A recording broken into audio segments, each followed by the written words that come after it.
नमस्कार दोस्तों, मैं आपके अपने चैनल पर आपका स्वागत करती हूँ। आज का जो टॉपिक है वो है निर्देशन, सामूहिक निर्देशन में बाधाएं दूर करने के उपाय।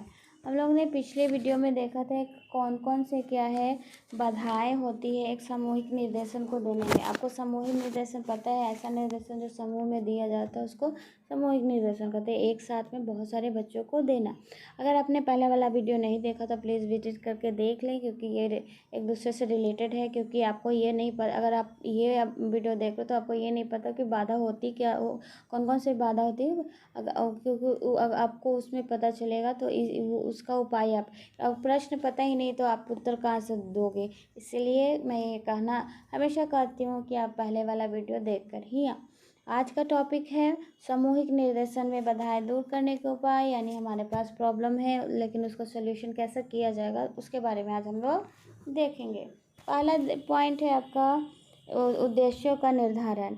सबसे पहले हमें क्या करना है, एक टॉपिक ले लेना, उद्देश्य लेंगे। आखिर निर्धारण देना है बच्चे को तो क्या करेंगे, उद्देश्य लेंगे।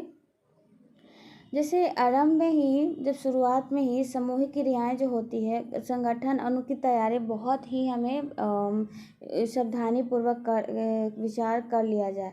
बहुत सी बाधाएं दूर, यानी पहले से ही चीज़ों को क्या है अच्छे से अरेंज कर लिया जाए तो बाधाएं बहुत कम हद तक कम जाएगी। सबसे पहले तो हमें उद्देश्यों को निश्चित करना है जो कि इस कार्यक्रम द्वारा हमें प्राप्त करना है। ठीक है, उद्देश्य पे करना है कि क्या हमें इसमें करना क्या है।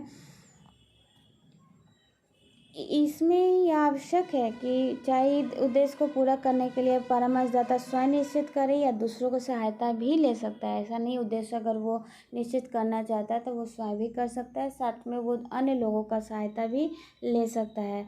उत्तम यही रहता है, अच्छा यही रहता है कि वो अन्य लोगों का भी परामर्श प्राप्त करे, क्योंकि चिंतन का लाभ उठाया जा सकता है। आपका चिंतन आपके पास, दूसरे का चिंतन आपके पास हो नहीं सकता। अगर आप डिस्कशन करके कोई भी टॉपिक को लेते हो तो उनका भी ज्ञान आप में आ जाएगा। तो और अच्छी बात है कि आप क्या हो डिस्कशन करके लो। उसके साथ में यह विधि उन लोगों के कार्यक्रम में भी भाग लेने में प्रेरणा देती। उद्देश्यों का निर्धारण अन्य व्यक्ति के संपर्क स्थापित करके पत्र व्यवहार या विभागीय मीटिंग के द्वारा किया जा सकता है। यानी कि उद्देश्यों का उदाहरण करने में आपको सबसे पहले तो हमें उद्देश्य का उदाहरण करना है, साथ में क्या कैसे कैसे रन होगा वहाँ पे आपका निर्देशन, वो पहले से ही हमें दिमाग में होना चाहिए। साथ में टॉपिक को उद्देश्य को निर्धारण करने के लिए अन्य व्यक्तियों का भी सहायता लेना जरूरी है, क्योंकि अगर आप लेते हो तो उनका चिंतन भी आपको ये मदद करेगा, साथ में वो भी आपके गाइडेंस में सहायता करेंगे। सेकंड है उद्देश्यों पर सुझाव आमंत्रित करना।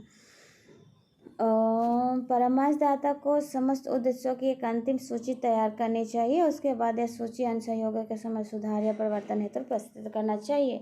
यानी कि परामर्शदाता ने जब उद्देश्य को कंफर्म कर लिया कि ये है, उसके बाद में उसे क्या है उसके अपने साथी के बीच में डिस्ट्रीब्यूट कर देना चाहिए, बांट देना चाहिए। उसके बाद उनसे ये कहना चाहिए कि आपको जहाँ भी गलत लगे या फिर उसमें कोई सुधार हो सके तो आप सुधार कर दो, क्योंकि इसमें क्या है ये आपके थॉट्स थे, उसमें और कुछ और नया निकल के आएंगे।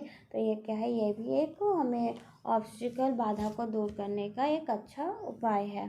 थर्ड है छात्रों की समस्याओं का सर्वेक्षण मतलब देखिए क्या है, सामूहिक निर्देशन आरंभ करने से पहले छात्रों का सर्वेक्षण करना, छात्रों के प्रमुख समस्याओं का पता लगाना चाहिए। इसके बाद ही यह निर्णय करना चाहिए कौन सी समस्या सामूहिक विधि द्वारा हल की जा सकती है। यानी सबसे पहले हमें क्या करना है, बच्चे के बीच में कौन सी समस्या सबसे ज़्यादा है, कौन सी समस्या है, पहले तो हमें ये पता लगाना है।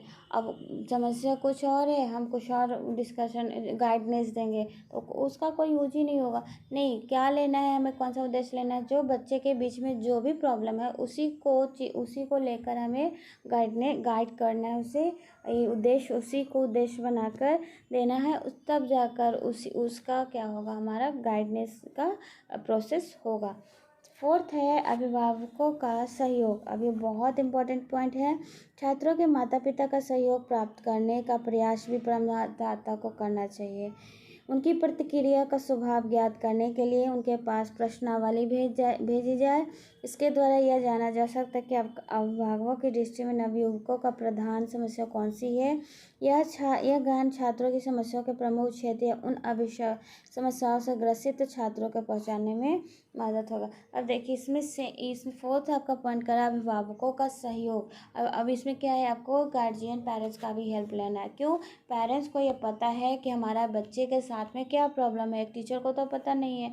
तो मोस्टली जितना भी, सबसे पहले तो क्या है, पेरेंट्स के पास एक प्रश्नावली बना लिया जाए, क्वेश्चनरी। उसके बाद वो वाला प्रिंट हर एक पेरेंट्स के पास भेज दिया जाए। उसके बाद उसमें टिक लगाना होगा या लिखना होगा कुछ भी, 1 2 या 2 लाइन। उसमें पेरेंट्स लिखेंगे कि हाँ मेरे बच्चे में ये प्रॉब्लम है, ये प्रॉब्लम होता है, ये ज़्यादा फेस करते हैं। इससे क्या होगा, एक परामर्शदाता या टीचर होगा तो इससे पता चल जाएगा कि अच्छा आज के ज़माने में जो ऐसे सब प्रॉब्लम बहुत सारे आएंगे, लेकिन जो एवरेज होगा, जो मोस्ट कॉमन होगा, उसको क्या करेगा, परामर्शदाता ले लेगा और लेने के साथ में उसी पर वो उद्देश्य उसी को बना लेगा। एंड लास्ट है महाविद्यालयों का सहयोग। महाविद्यालय उपयुक्त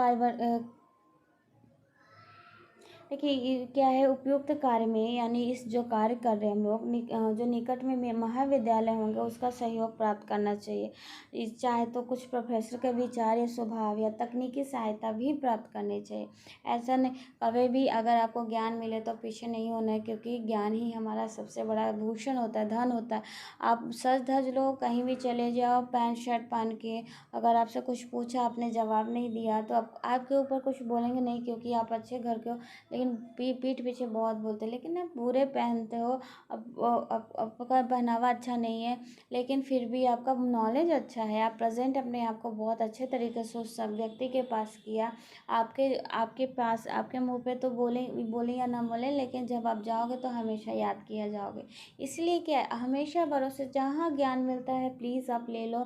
ज्ञान बहुत प्रीशियस चीज़ होती है, और चाहे वो छोटा हो बड़ा हो।